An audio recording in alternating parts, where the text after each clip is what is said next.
I'm Megan. I'm an associate on our investments team focused on our life sciences opportunities, so working really closely with our research partners at NCH and OSU. And I'm really excited to have Dr. Stephen Goodman here with me, so co-founder of Clarametyx Biosciences, one of our portfolio companies and a clinical stage biotech here in Columbus. So I will let you take the mic and just give a little bit of an intro to everyone here on your background, as well as the research that really started the company Clarametyx. Thank you, and it's a privilege to be here, and I appreciate you giving me the opportunity to tell my story. So, was fortunate enough to have previewed those questions that Megan's going to ask so that I could at least think about what my potential answers were going to be. So by way of background, it occurred to me that I could tell two short stories, two anecdotes about my past. So when I went to college back in the 20th century, and my first day at college, I can't remember who was telling us this. Everybody, all the freshmen were in the audience together. And they were telling us that the person in front of us and the person behind us were going to make significant contributions to society. But the person to the left of you was going to be a lawyer, and the person to the right of you was going to be a medical doctor. And I thought, how powerful is this that they can make that prediction? I was going to be a medical doctor. There was no force in the universe going to change my mind about that. I had thought about it as a child. I wanted to do it in high school. And certainly now that I was in college, I had the opportunity to be pre-med, and I was going to be a clinician and maybe a clinician scientist. And so that was my plan from the day I started college. Did everything I was supposed to do that you were supposed to do back in the 20th century when you were in college and being pre-med. And as a consequence of that, you were supposed to do some kind of research, lab research, to show that you had cognitive abilities. So my junior year, before I would apply to medical school, I got into an organic chemistry lab. And I happened to have a real affinity for organic chemistry, and I was very excited about the prospects of doing real research. And so I got into this lab. There were 6 graduate students in it. We were studying membrane structure, and it was all really fascinating to me. And I had done a good enough job that they started letting me come and go as I pleased, and I would often work at night, late at night. So my senior year, and it was November. I will never forget this.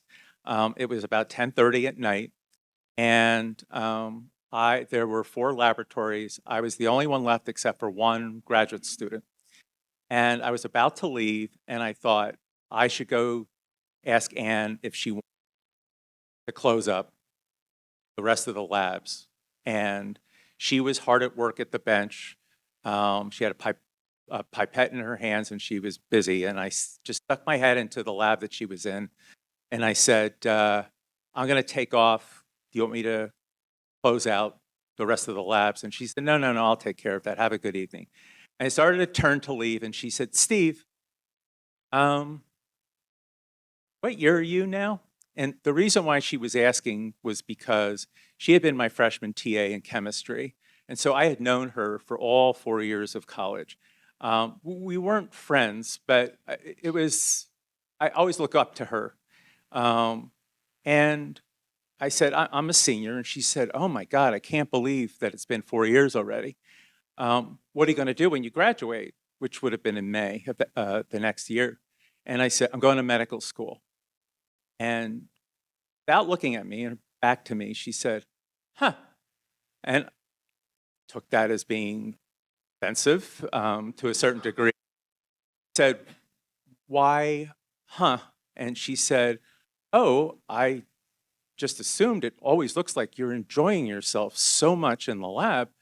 Why medical school? And I had a story that I would tell my parents or friends and people who weren't in the sciences about I was going to be a doctor and maybe I was going to do research, et cetera, et cetera, et cetera. And after I said that, she said, huh. And again, it came off as offensive, and I said, why, huh? And she said, if you go to medical school, do you think you're going to learn the scientific method, hypothesis-driven research, and basically need to learn how to ask the questions that you need to ask? And I said, no. And then she said, if you go to graduate school, you think you're going to learn scientific method, you're going to learn hypothesis-driven research and be able to learn how to ask the questions that you need to know.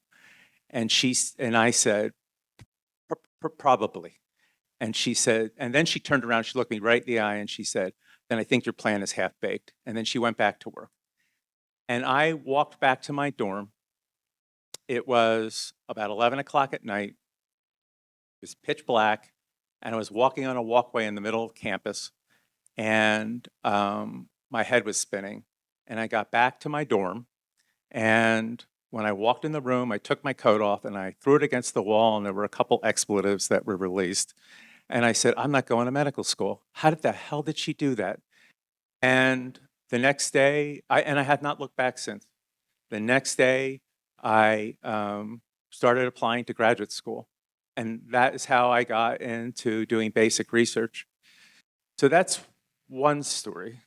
The second story, which will give a little bit more about my background, took place about 12, 13 years later. I was on a plane waiting for takeoff in Des Moines, headed towards Chicago. And I was seated next to a woman who wanted to chat. I didn't want to chat, she wanted to chat. It was the Midwest. I now live in the Midwest. I know that you're not supposed to be rude. So I had to her questions, but I didn't, they were going to be short answers. And if I was a bit misleading, so be it. So she said, do you live in Des Moines? And I said, no. And she said, oh, why are you here? And I said, oh, I'm here on business. And she said, oh, what kind of business? And I said, I'm consulting with Pioneer Hybrid.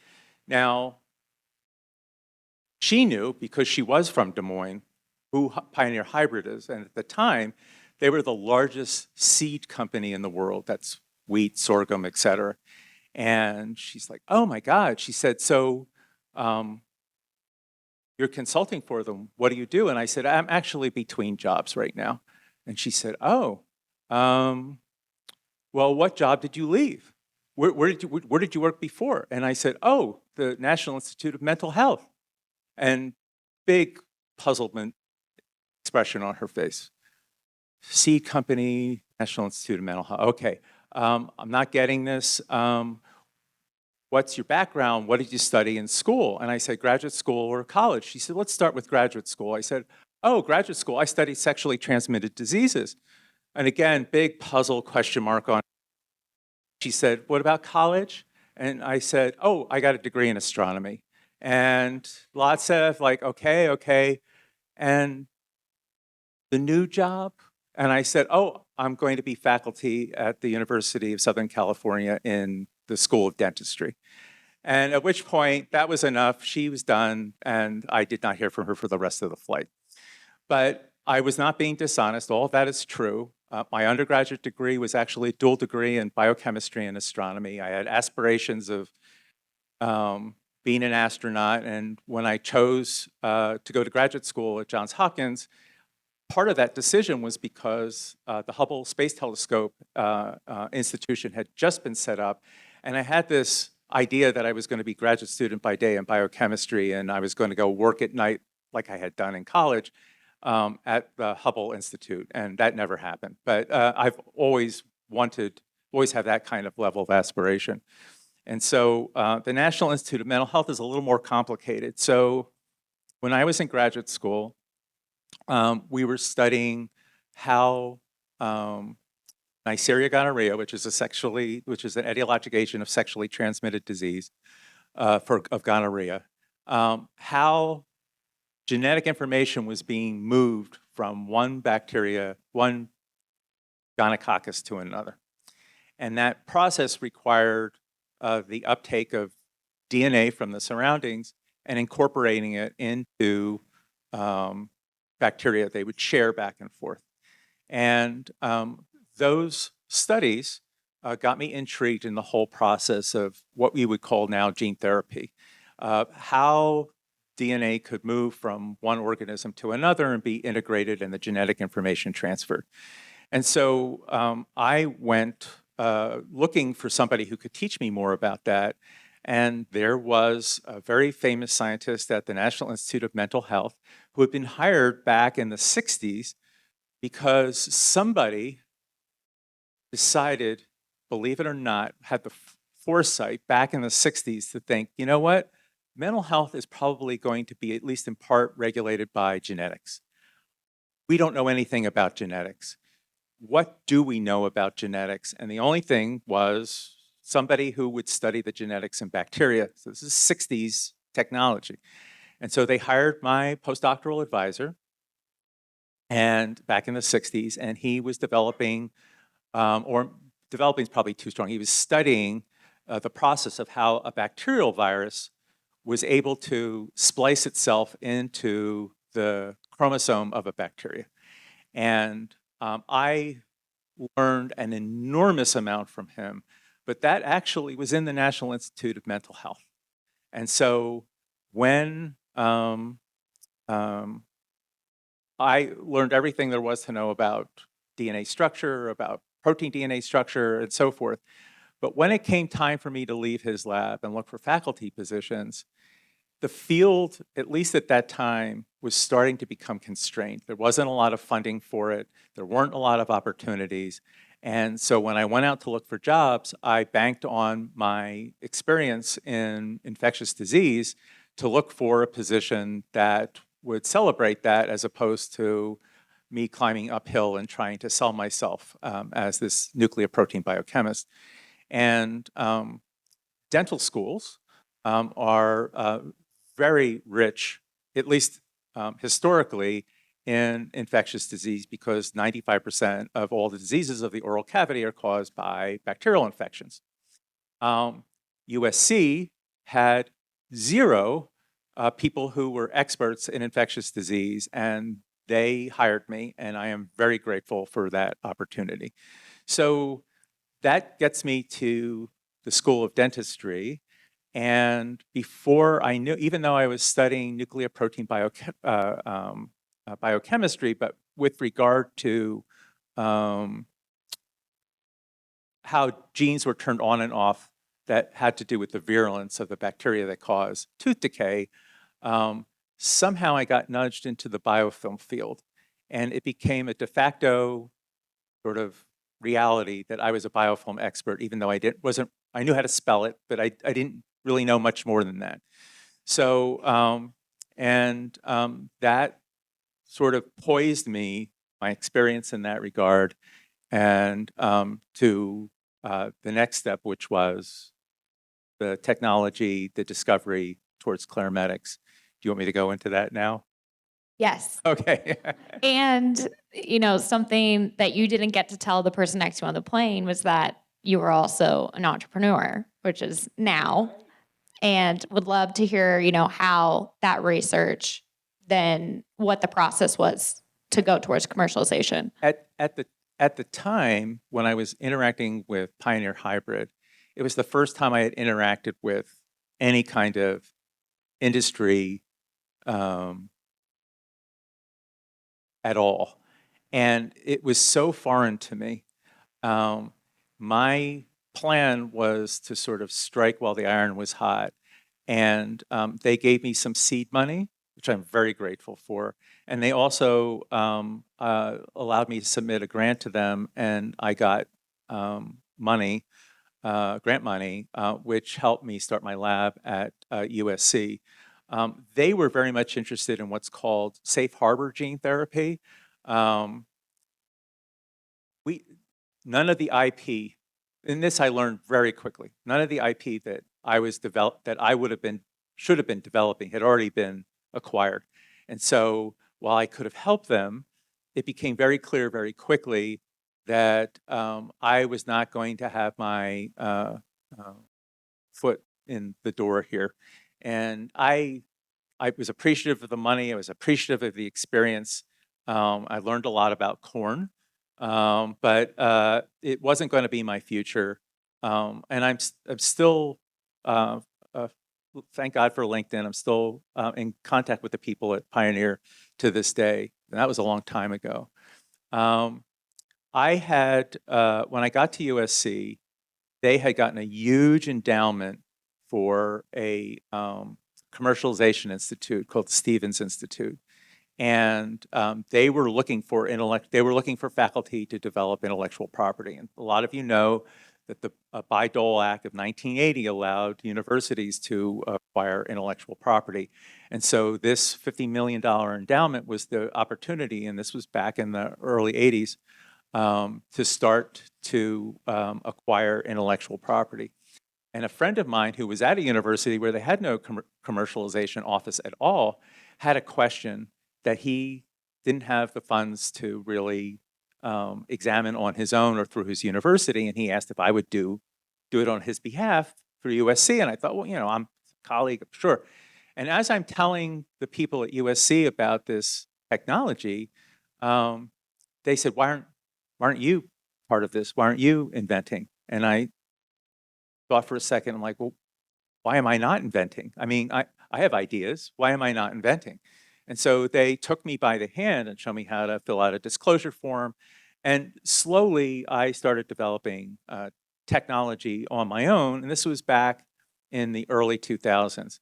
But I learned a lot. And through mistakes, which are always great teachers, we had developed a technology, a short polypeptide, which prevented tooth decay.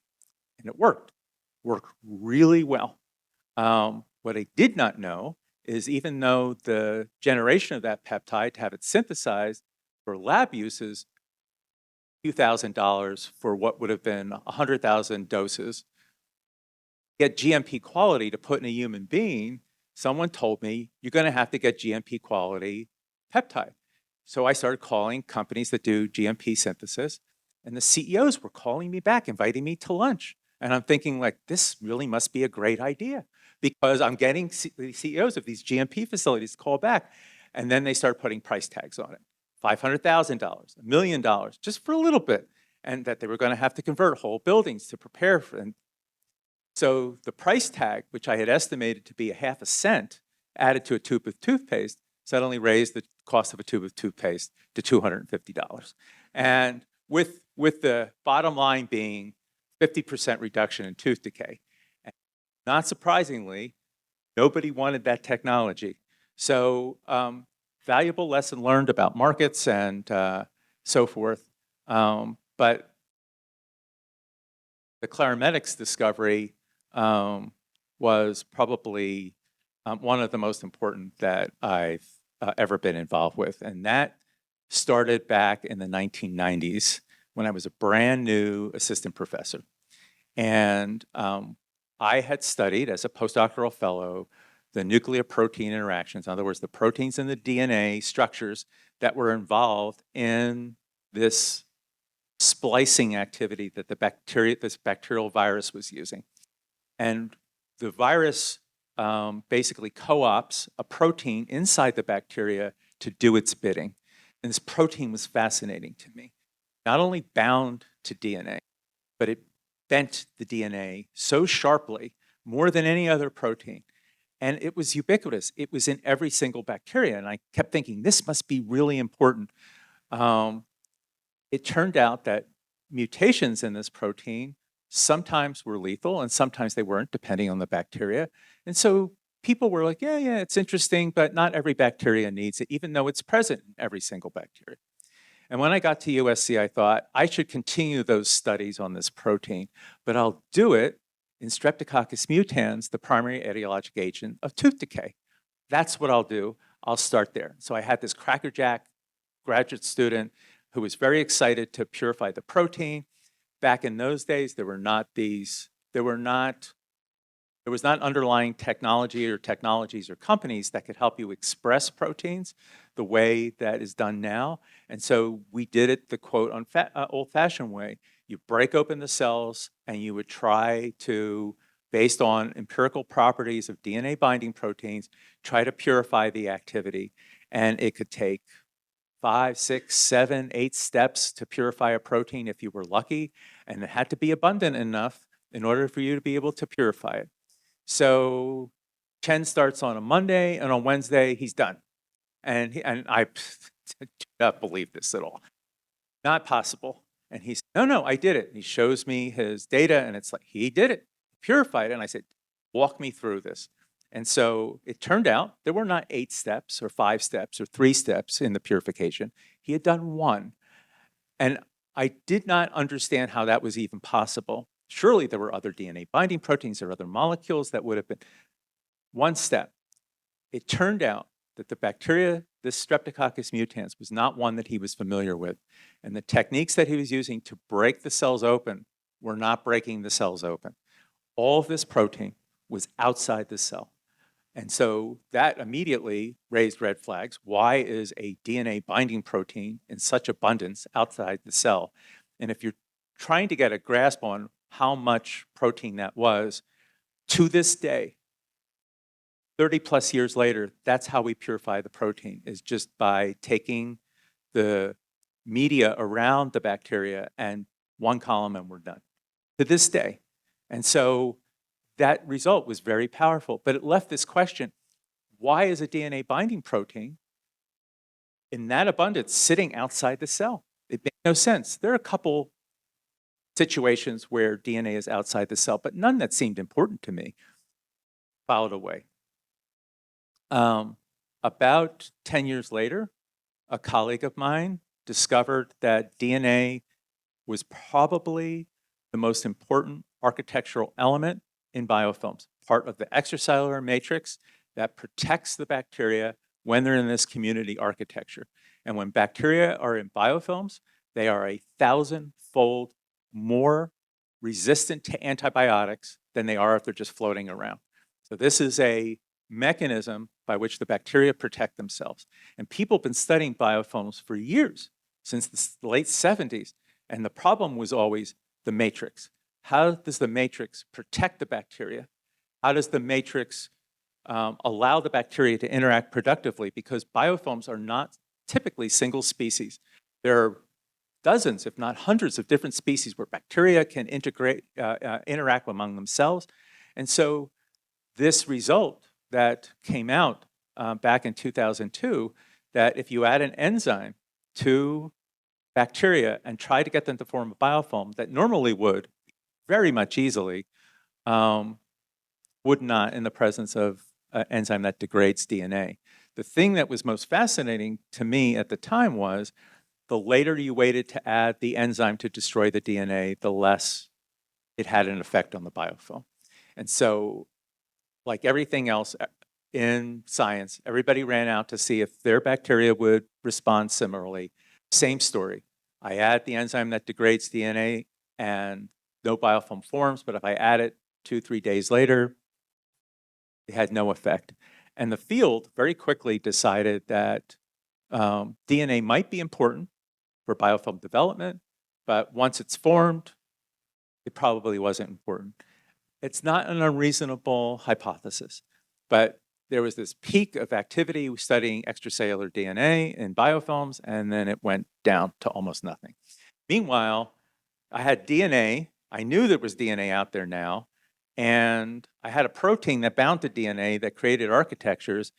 I had no glue to put them together. They were 2 puzzle pieces that I was missing a piece. So 2008, I get invited to the House Ear Institute. Now, the House Ear Institute is now a defunct institute that was associated with the University of Southern California. It was 4 miles away from my lab. And they had a small group within the House Ear Institute, because all they did was study with regard to hearing, who studied middle ear infections. And there really were 2 people there out of the hundreds that were at the House Ear Institute that studied middle ear infections. And one of them wanted to have a 1-day symposium on middle ear infections. But he was someone that I knew. He was in the biofilm community. And he said, I need a favor. I need you to come to this symposium, and I need you to be a discussant. I need you to sit in the audience, and I need you to ask intelligent questions because we're bringing in big names. And when those big names come, I can't have crickets in the audience with nobody asking questions. And so I need you there to ask intelligent questions, and you're a biofilm guy, and it'll look good that USC is supporting this. And I said, well, he said, I'll have donuts. And I said, that's all I needed to know. So I show up, and they had a couple speakers that day, but the one that they particularly wanted me to comment on, discuss on, was Lauren Bakelitz, who was over here. And so I didn't know Lauren Bakelitz, never heard of Lauren Bakelitz, and I was only mildly familiar with The Ohio State University, and so I didn't even know what she was going to talk about, other than it probably had something to do with middle ear infections. So as most of scientists do that are put in this position to be a discussant, you have to, or impaneled, you sit back and you think, okay, as they're talking, I could ask this, I could ask that, I could ask this, I could ask that. Which one's going to resonate best that causes the best discussion, et cetera. And she's talking, wonderful talk on vaccine candidates for one of the etiologic agents of acute otitis media, middle ear infections. And she shows a slide. And in the slide is her bacteria that she's looking at, the pathogen, and it's in the background, and it's fluorescent green. That was the whole point of the slide, is that I can see the antigen that my vaccine is going to go after. Foreground was this perfect purple lattice DNA. And I couldn't breathe. Because in that instant, I knew that was the puzzle piece that I was missing. It wasn't just that DNA was out there. It was structured DNA that was out there. And I didn't ask her a single question. I went silent because this was too big. I didn't even want anybody else to know, because was it crazy? I needed to have the expert tell me whether this made sense or not. And so I waited after she gave her talk, and they were getting ready to leave for dinner, all the speakers. And I got in line. I was the last one to talk to her. And I just blurted out, even though it was completely unjustified, unsupported. I said, I know why the DNA looks that way. I bet you my protein is holding that lattice together, and I bet you that's why biofilms are resistant to antibiotics. And I think most people would have just rolled their eyes and said, that's very nice. It was nice to meet you. I'm going to dinner. Not Lauren Bakelitz. Lauren said, tell me more. And so I told her that I thought that she could do an experiment where I gave her anti-sera, which is serum that has antibodies in it, that were directed against my protein, my DNA bending protein. And I said, I bet you every vertice, that's where you're going to see, it's going to be like a linchpin that's holding it together. And her first reaction was of interest, but she also said, you have antibodies to my protein, my version of the protein from non-typal Haemophilus influenza? And I said, no, it's from E. coli. And she said, well, why would you expect there to be cross-reactivity between the antibody? No one had ever asked me that before. I used to give out this antibody all the time. Rhodococcus, streptococcus, it didn't matter. It always worked. And so that was another lesson, was that, why is this antibody working? Why is it working on all of them? And this is a question that we still talk about today at Clarametyx, about the conservation of structure and why one antibody can recognize all of them. And so she went back and into her lab. I gave her all the materials. We met in Philadelphia a few months later at a conference. And lo and behold, my prediction was true. And at that point, you couldn't have separated us with a crowbar. We were intently working on this to try to figure out, is this a single one-off? Is this non-typal Haemophilus influenza, and then one bacteria, then 2, 3, 4. And while we kept finding this phenomena over and over and over and over again, and it was Lauren's suggestion, we should try to use the antibody as a therapy. We should try to see if we can pull the linchpin protein out of the biofilm. And lo and behold, the biofilms fell apart. Now, for those of you who don't know about biofilms, not only are they 1,000-fold more resistant to antibiotics than the free-living bacteria, but the immune system can't penetrate them at all. Antibodies don't penetrate at all. And so, or I shouldn't say at all, but they have a very difficult time to get in. And as a consequence of that, it should have worked, but it did. And then we sat back and we examined this and found out how it was that the antibody was still able to take this linchpin protein out and have the biofilm fall apart. And it didn't, and most importantly, it didn't matter how old the biofilm was. This idea that was generated based on this enzyme that cleaved DNA, only working the first day, not true for the antibody. It doesn't matter if the biofilm is 1 day old, 5 days old, 2 weeks old, it still works. And so something about the DNA structure changed. And that became my white whale. And that is a little bit of a tangent, but it's an important one. So one day, when I was probably had way too much coffee, I started asking myself, what could this be? Why is it that the DNase doesn't work after a day, but the antibody works all the time? And it hit me that maybe that there was a DNA structure, a change in the structure that did not permit the enzyme to work anymore, that there had been a conversion. It wasn't just this lattice, but the strands of the lattice must have changed. And I started thinking, I said, okay. I used to do this for a living back 30 years ago. You know this stuff, Steve. Is there a DNA structure that is impervious to enzymes? And then it hit me that there was a guy who had discovered back in the 70s, there was this weird form of DNA.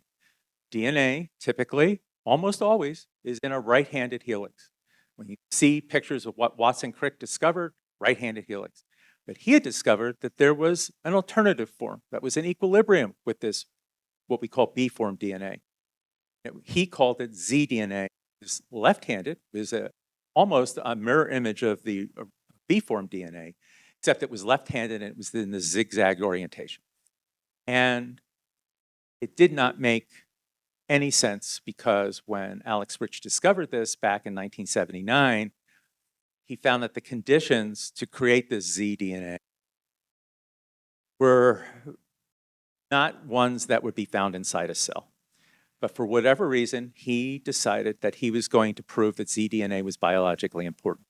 And for decades, worked on this and laid out the foundation on how to study zDNA.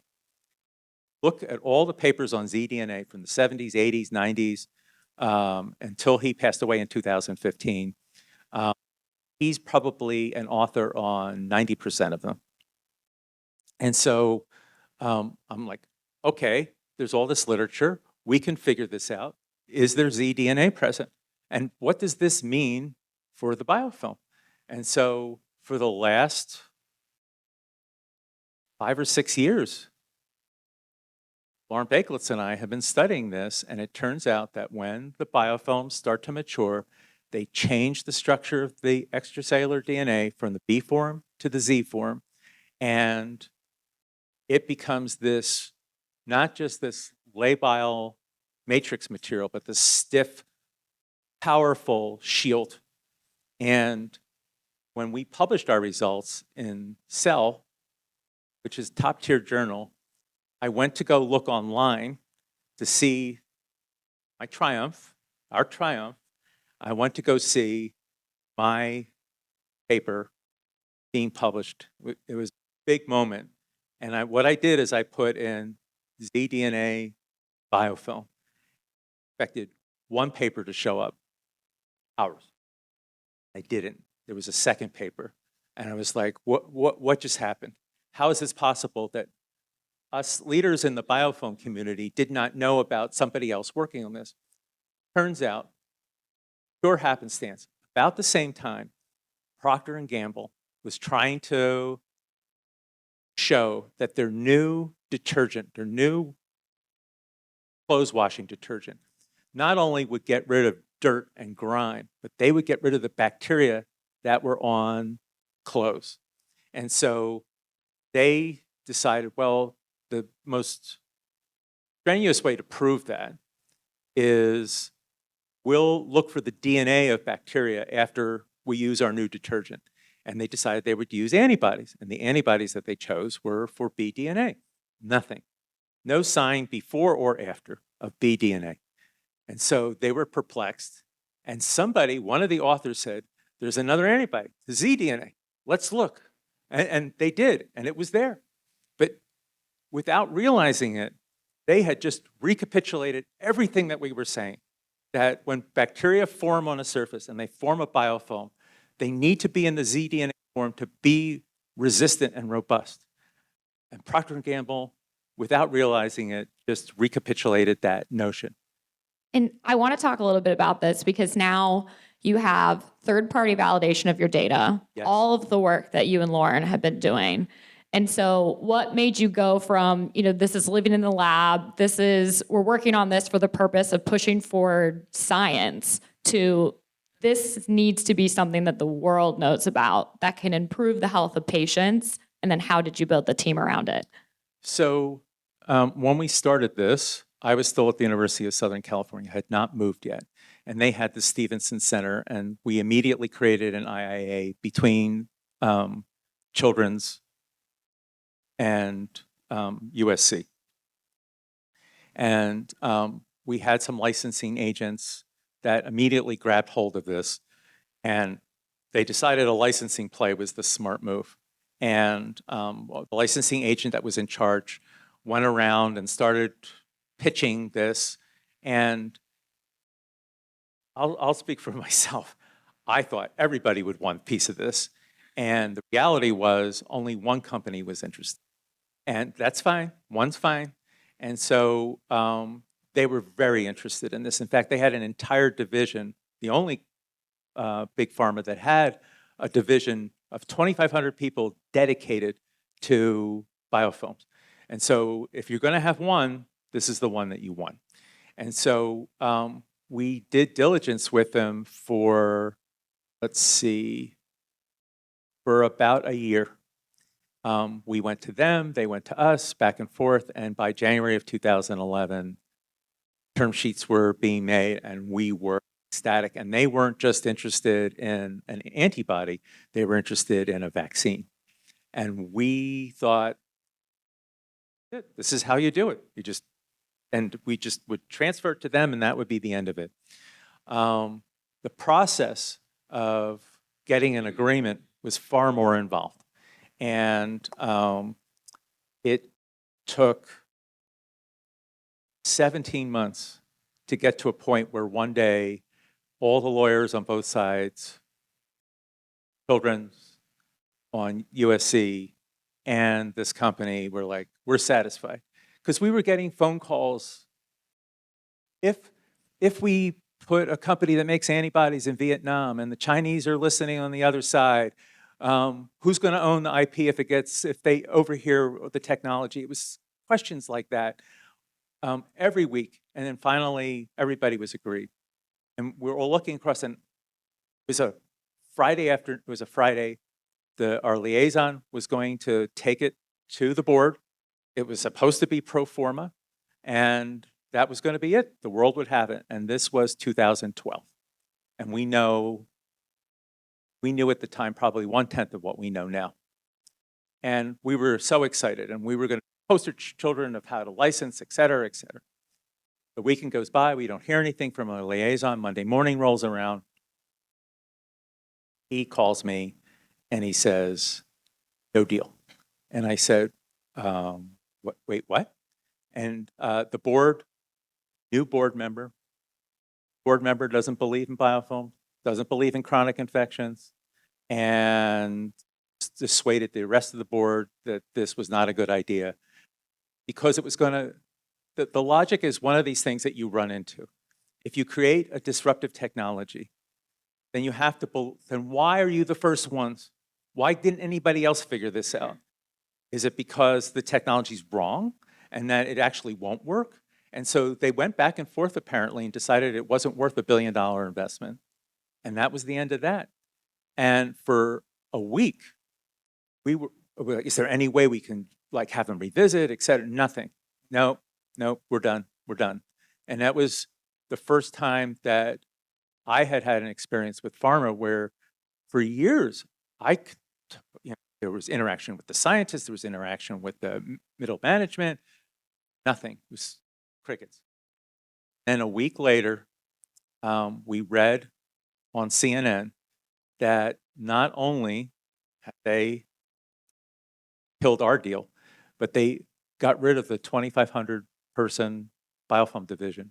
It was not going to be a priority for them anymore. And we felt lucky in a sort of a backhanded way because if they had taken our IP a month before, it could have been tabled. We may never have gotten it back. So half full, half full, half full, half full. And so that left us in 2012 with trying to figure out now what. We could look again for a licensing play, or we could start our own company. And that's when the Office of Technology and Commercialization, which had just recently formed at Nationwide Children's, took charge. Specifically, Matt McFarland. It became his white whale as well to sell this technology. And but in a way to create a startup. And so there was a long line of VCs and et cetera, and we, in some cases, were being wooed. In other cases, we were sort of, they got forced to the table to listen. There was a lot of highs and lows during that period.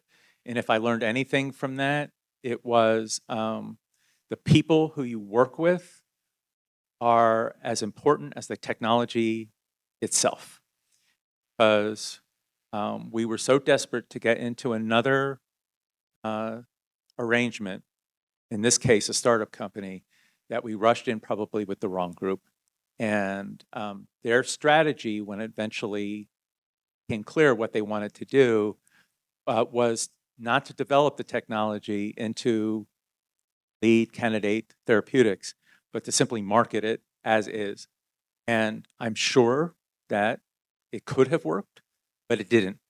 And that company folded, and it was 3 years before we got our IP back from them.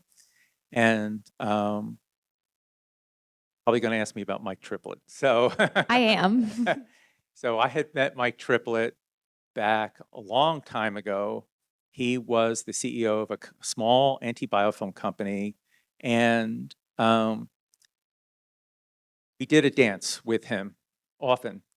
His company was not interested in our technology for a lot of different reasons, but Mike was.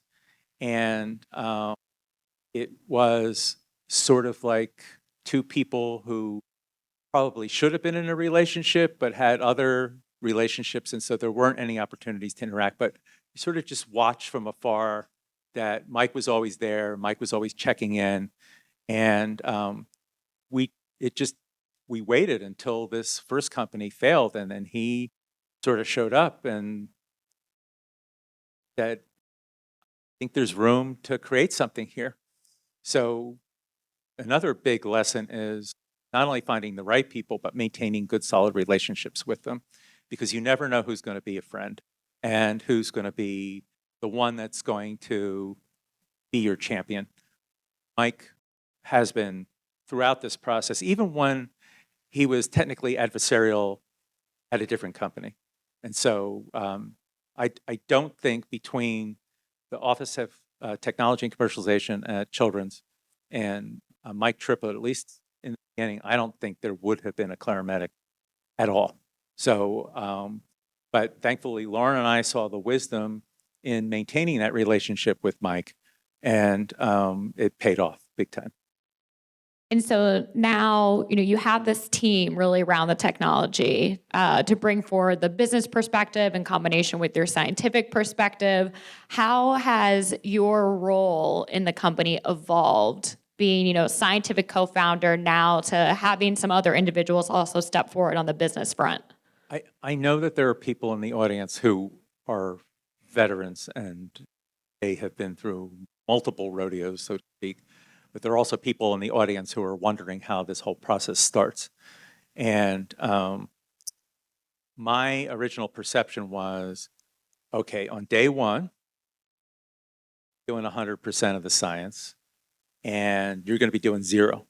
And on day 2, it's going to be 99.1, and then eventually at some point, I'm going to sit back and I'm going to wait till the clinical trial's over, and I'm not going to do anything. And that couldn't be further from the truth. The science has to be robust and strong and the pipeline rich. Otherwise, the company cannot do its job.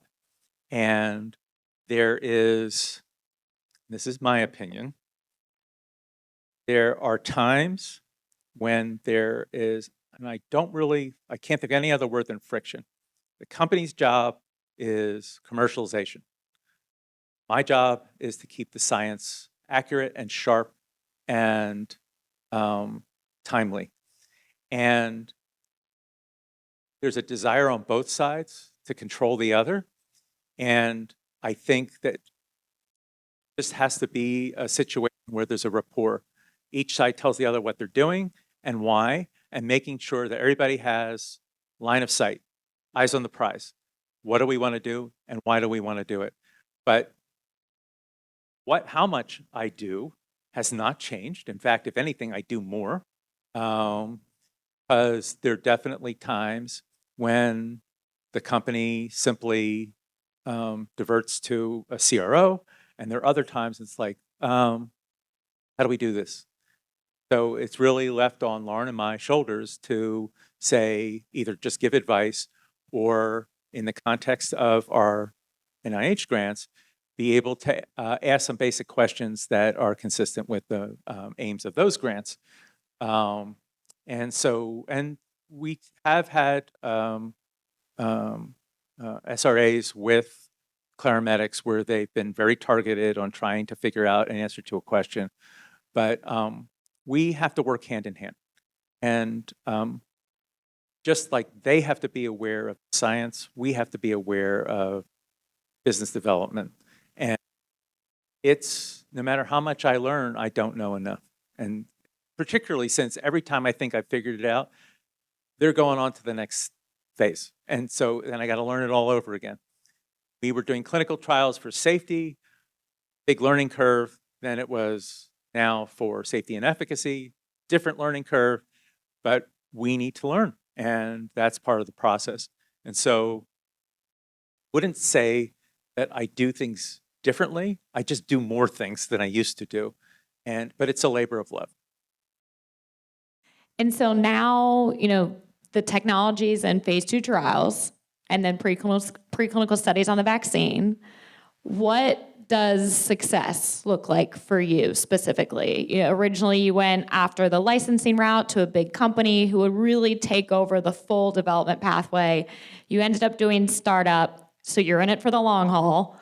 What, in your mind, what does success look like? So it's a short anecdote, and it's not really my story. It's actually Lauren Bakelitz's story. But when you go out and tell the world about your technology and you're trying to catch a wave like a surfer, it's not a matter of whether something's not important or not. It's a matter of catching that wave at the right time. Lauren and I had gone out and pitched over and over again for some kind of development interaction with the Cystic Fibrosis Foundation. That's a genetic disease which causes chronic lung infections, which ultimately will, in almost every case, kill that person with cystic fibrosis. And it used to be in their teens and 20s, and then new drugs came out that extended the life of cystic fibrosis patients to 20 and 30 years, but they're still dying from lung infections.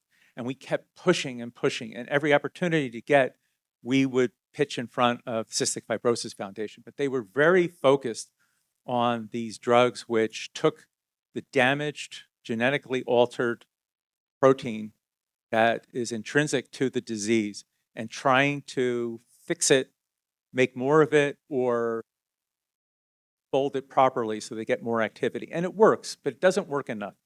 You tell somebody that they're not going to die at 18, they're going to die at 28. That's great, and they feel better.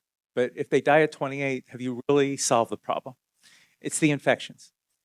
So this had been going on for years that Lauren and I would pitch, and not to necessarily to deaf ears, but to not the level of enthusiasm that we wanted. So there was a private conference of the Cystic Fibrosis Foundation in 2024 in June. And you couldn't apply to it, you had to be invited. And Lauren was able to get an invitation. And she was hoping to get a plenary session for everybody, talk to tell everybody about this technology. And she was relegated to a poster. And there's nothing wrong with posters, but it just doesn't have the impact of being in front of an audience. And stiff upper lip, I'm going to do this. It can't be any worse than a poster. And then she found out her poster was to be delivered at 10:30 at night. And she, God, getting this right? Okay. And she thought, this is terrible. It's almost going to be a wasted trip. And as she started to present, it's not uncommon when you're delivering a poster at a conference, delivering to one person, and then 2 or 3 show up, et cetera. But the audience started getting deeper and deeper and deeper, and to the point, and the time was going longer, 30, midnight, and finally, and there, everybody who was anybody was listening to her give her, and she was virtually giving this talk. A few days later, after she gave the talk, and she was completely invigorated, it still to this day sounds wonderful. They contacted Clarametyx, said, here's a $5 million check. We'd like you to do clinical trial. Pivot. Not that cystic fibrosis was always on our radar, but you have to pick the lane that's going to pay off. This is a platform technology, and so picking the indication's complicated. You have to go where the opportunities are, because it's a lot of money to go through clinical trials. The safety trials are in the millions. The safety efficacy trials, phase 2, are in the tens of millions, and then phase 3, a lot of money. And so to get any kind of organization which is as powerful as Cystic Fibrosis Foundation to fully endorse us was monstrous. And you asked me what I want to get out of it. I want to have what she had, which is that audience of the people. It wasn't just the people from the Cystic Fibrosis Foundation. It was the people who had cystic fibrosis, who was listening to her, our story, tell that story, and saying, this may actually save my life. That's what I ultimately want. Everything else is gravy, and it's not about necessarily creating a great business, but creating a great business is part of the process. You're looking for one other moment that sort of rang.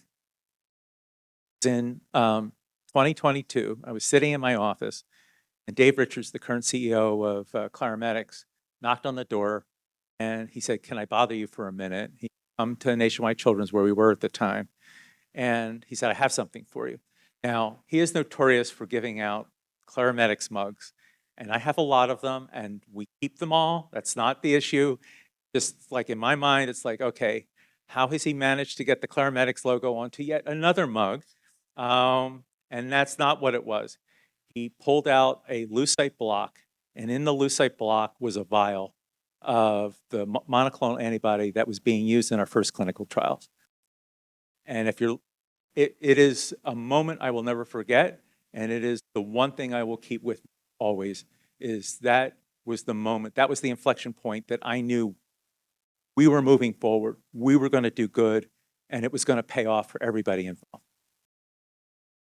And I almost want to leave it there and open it for Q&A, but I'll ask you one more question. What has been your biggest takeaway, and what advice would you give to others in your position?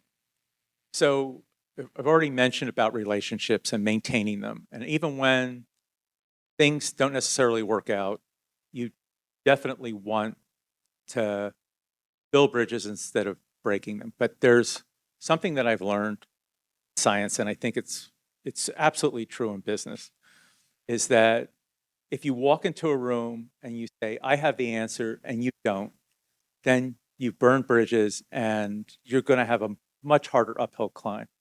You want to be inclusive.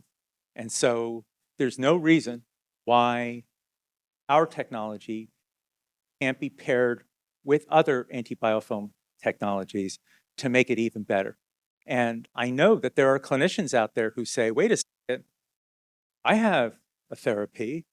This would be perfect to merge together. I can roll this forward. It's good for Clarametyx, it's good for the patient, it's good for everybody.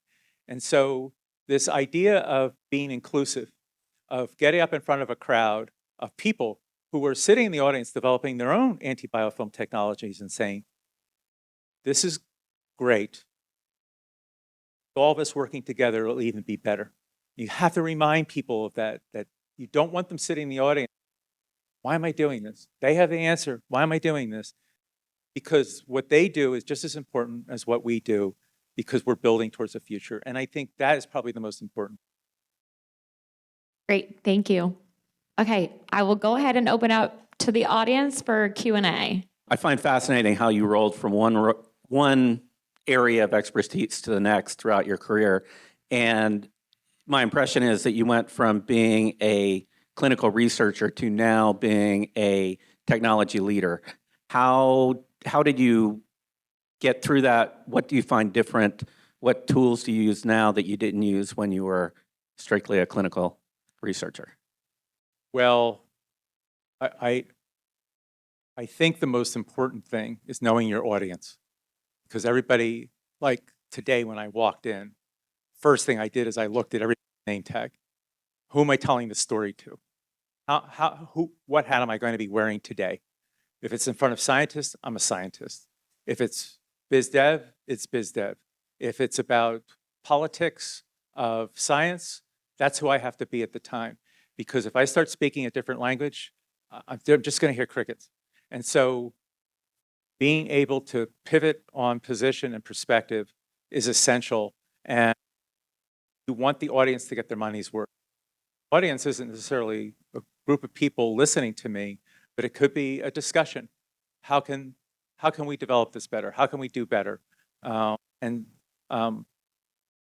there's no question that there are times when we're talking to big pharma and the scientists are in front of us. They want to hear science. They don't want to hear anything about, that's not necessarily even the clinical trials. They want to hear the science. How do you solve this problem? How are we going to do this? What if we run into that?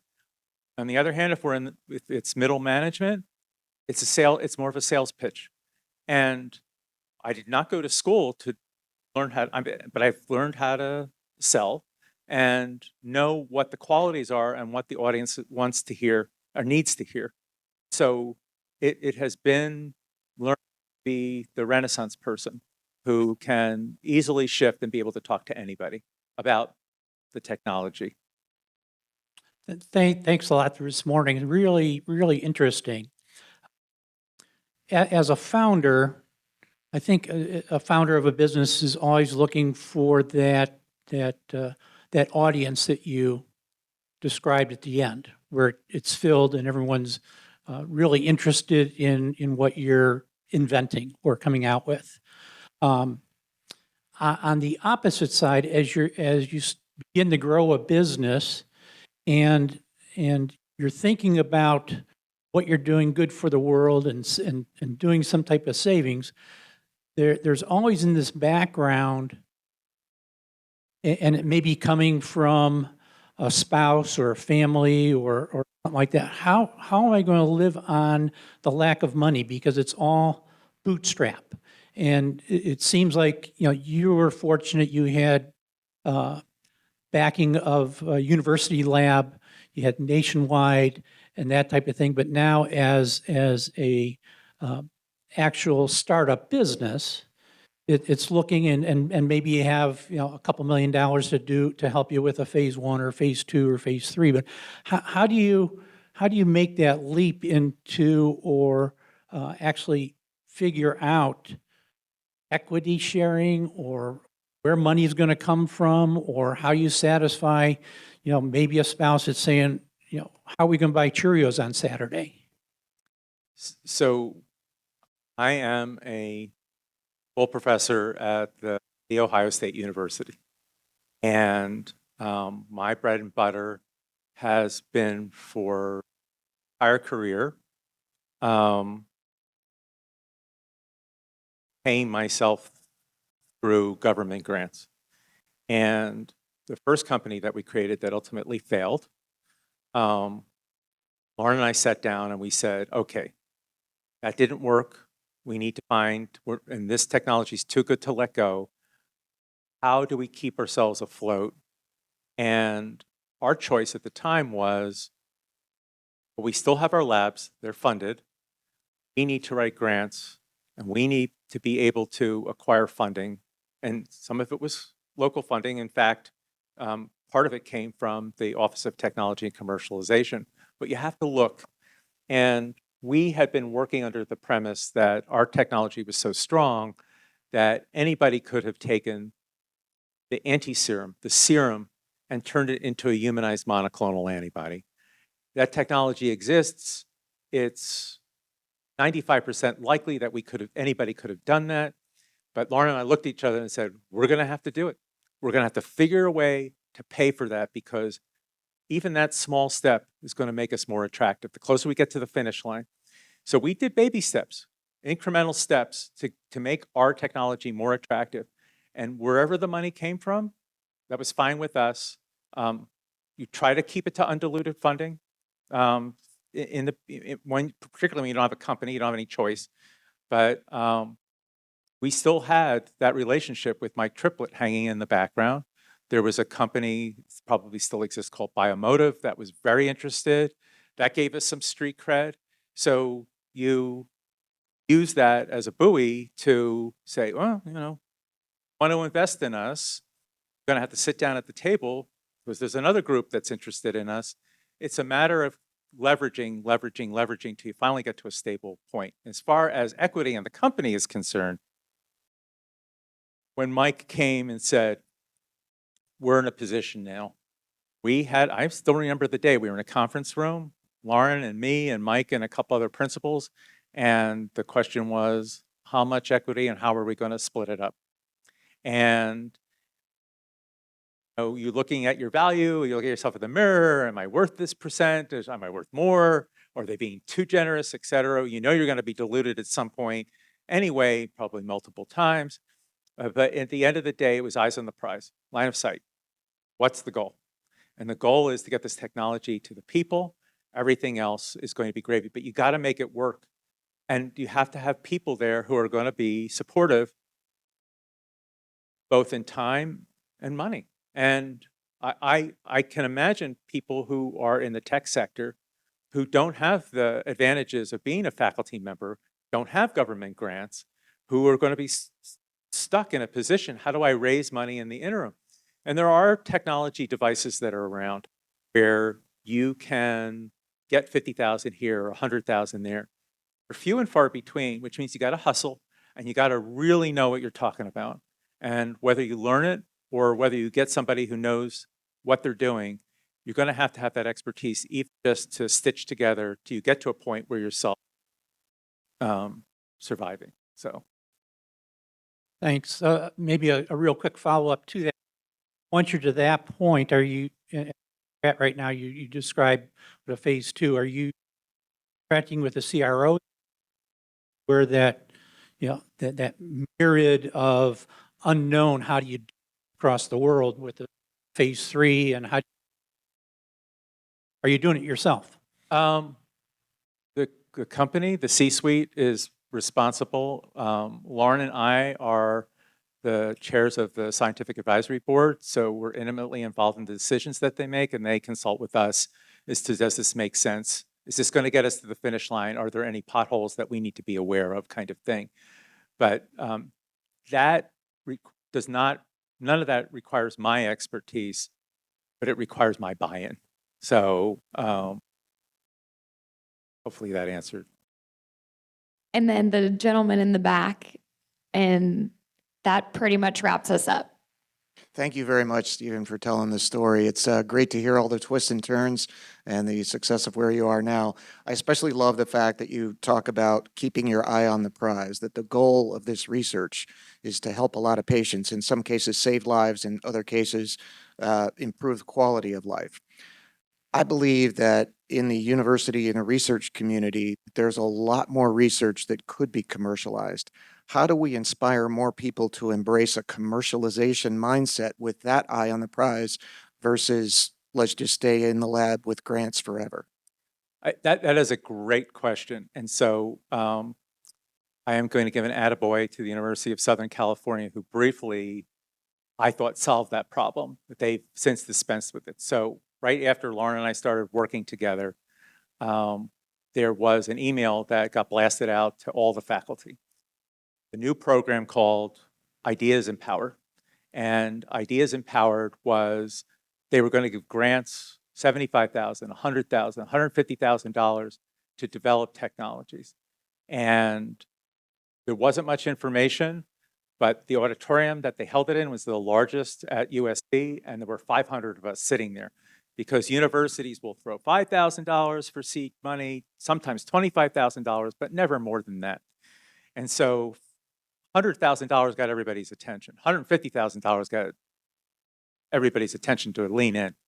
And so we all went, everybody I knew, everybody was excited.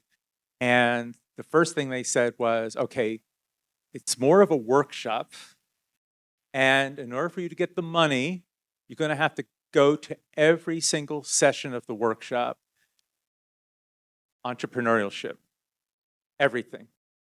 Elevator pitch to competitive landscape, we're going to teach you, but you have to come to every single one. At the end, you're going to have a bunch of VCs in the audience. You're going to do a 10-minute pitch, and then the top 3 are going to get the grants that they, with the budgets that you've requested. 500 of us in the audience. The next week for the start, 50 showed up. 450 people had no time for this nonsense. And so, but there were 50 that were interested.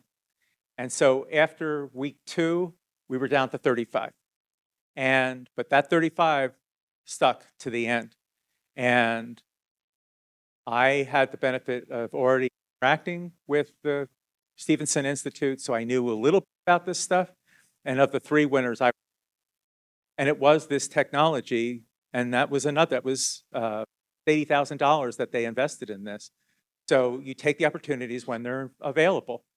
But I sat on a committee, USC, where they kept asking, how do we get people to write disclosures? Because, and I think that's ultimately true, if you can get them through the disclosure part, maybe not necessarily a patent, but at least disclose the technology to the university, then you're halfway there, because then that gives you introduction to what you have to do next. But there's a lot of impediments. Just from the stuff I talked about today, I don't think what we did was particularly horrible, but as far as all the steps that we had to take, but there were a lot of them. And there was never a point where I wanted to give up. And I had the benefit of not just looking in the mirror. Lauren and I could talk every day. And when one of us was down, the other one was like, no, we got to keep going.